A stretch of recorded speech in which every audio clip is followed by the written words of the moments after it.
Ngayon mga kabinas ay magkukulay tayo nito. Malit type po to siya mga kabinas. Gisaw kung tawagin dito sa amin sa Mindanao. Okay, mag-umpisa na tayo. So ang unahin natin mga kabinas dito sa basan niya. So ang kulay niya na white.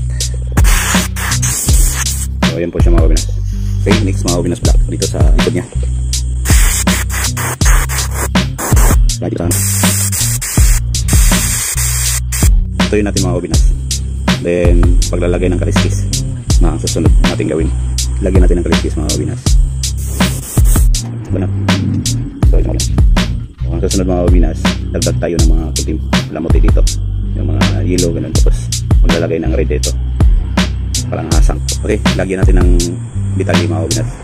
Kasi yung mali, maitim dito sa gilid. Tagalin natin mga kabinas. Then dito na naman. Gamit kami ito mga kabinas.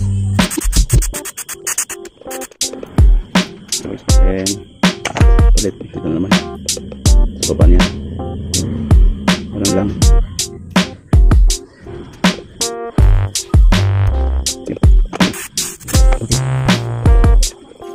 And dito naman sa last pinakababa.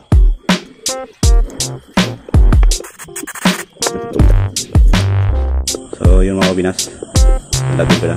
Makita nyo naman na kung ano yung ginawa ko dito, yun din yung gagawin nyo dito sa kabila.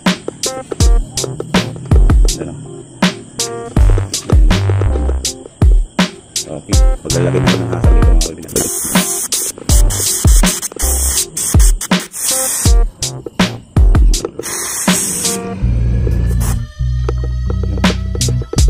Okay, tapos na tayo. First ko tayo mga kabinas. Start ko tayo mga kabinas.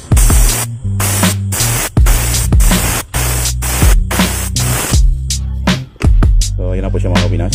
Nakasapong patong na top coat na to. Ayan. Then nilagyan ko na rin ng mata. Ayan siya. Hindi naman siya anong maganda.